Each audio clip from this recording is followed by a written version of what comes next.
One of the hardest places to be is when everything is working, but it just doesn't feel right. On the outside, everything seemed to be going fine. My practice had slowly grown from renting a couple days a week from a colleague to ultimately outgrowing that space and needing my own space, and then kind of starting over again.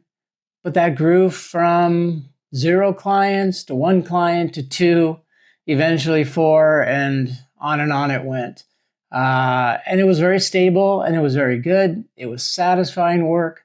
I was getting to work with clients that I enjoyed, that I felt a certain sense of satisfaction and accomplishment at helping them get through certain problems.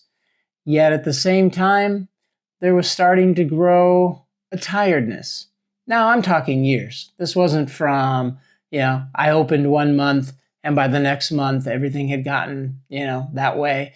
We're talking years of a growing practice of my inability to set appropriate boundaries on my work and working long days, seeing clients outside of hours that I would have preferred to see them.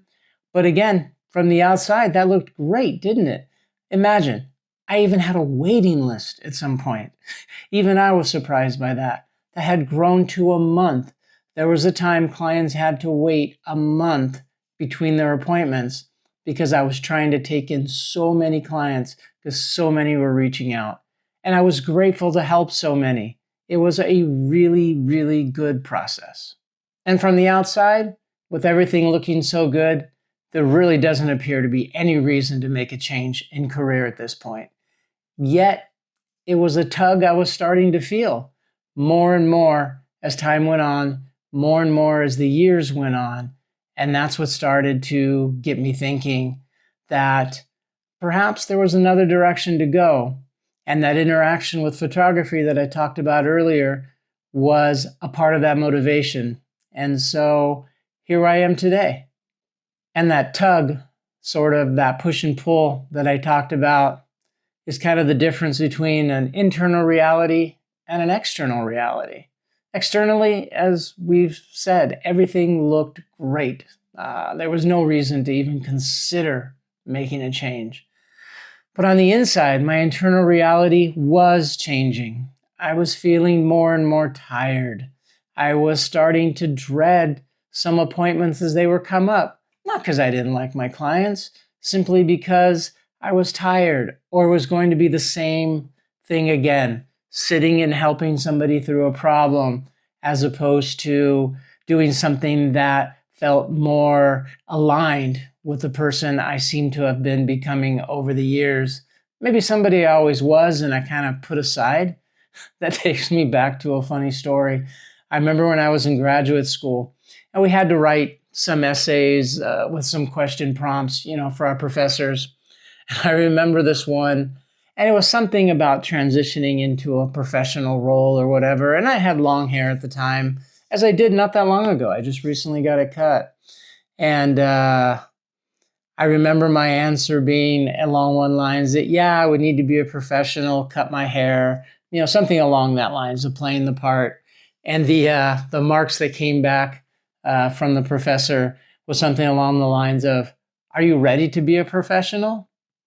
And I've never forgotten that because on one hand, I think I was, yet on the other hand, maybe I wasn't. And maybe after having been in the field for, about 30 years or more, and at the same time, transitioning from jobs through agencies or companies all the way to a private practice where I was my own person. And over all those years, maybe putting on that persona of that kind of professional was potentially taking a toll. It's really hard to say, but I really did feel that something was shifting. One thing that's interesting to look back on is how long this went on for and how long the change took. And I think early in my career, I was excited to be that professional that the professor had talked about in those comments. I was able to sit in meetings that I never thought I would sit in. I was able to make decisions and be a part of decisions a team was making for the care of an individual or a child That was incredibly impressive to me that I had gotten there, because I remember being excluded from those meetings as I worked lower level jobs in mental health. And then also the ability to function on such a high level, to have the term doctor in front of my name. I mean, that seemed pretty cool. In a lot of programs that I worked at with kids, they often called people by their title and their name. So, Mr. Joe or Miss Sally. And for me, the title was always Dr. Chris. So that felt great.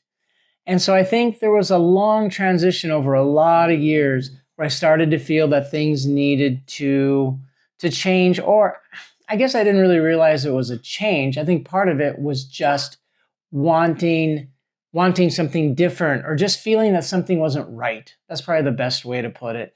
Feeling that something just wasn't quite right, that it wasn't all lining up for me anymore. And that took years. I bet it started easily 10, 12 years or more into my career, and probably took another 10 years from there to really start to feel like something that I needed to deal with, and not sure how to deal with it, but something that was going to happen. And then, of course, there's the nagging little voices in our heads that talk to us all the time. And one telling me, well, as I question things, one asking me, why are you questioning this? This is what you do. This is what you've been trained to do. You've helped so many people. You're helping so many more. Why are you not as content and satisfied as you once were? Are you failing at this? You've got friends, you've got peers in the field that are doing this to a higher level, or that are continuing to do this for even more years. They've been doing it since they were kids, and now they're in their later years approaching retirement, and they're still doing it. Why can't you do it? So these little nagging voices get in there, and they really start to kind of mess with your head and kind of make you rethink a lot of your decisions. And of course, I had those like everybody else, like I just explained, and I had to be able to kind of find a way to work with them. I remember sitting there one day as I was starting to slow down my practice and take fewer clients, because I knew this wasn't as aligned with who I was anymore. And I remember thinking to myself, are you really going to do this? Are you really going to turn your back on everything that's working? So at this point, while I haven't 100% turned my back on it, I'm definitely in that process of making a shift into photography. And like I said in another video, I don't know where this is going to go. I don't know if this is even going to work, but we're going to see. We're going to give it our best effort, because you've got to live true to yourself in life. And that's what I want to do. And if it's time for me to make a change, the change I'll make.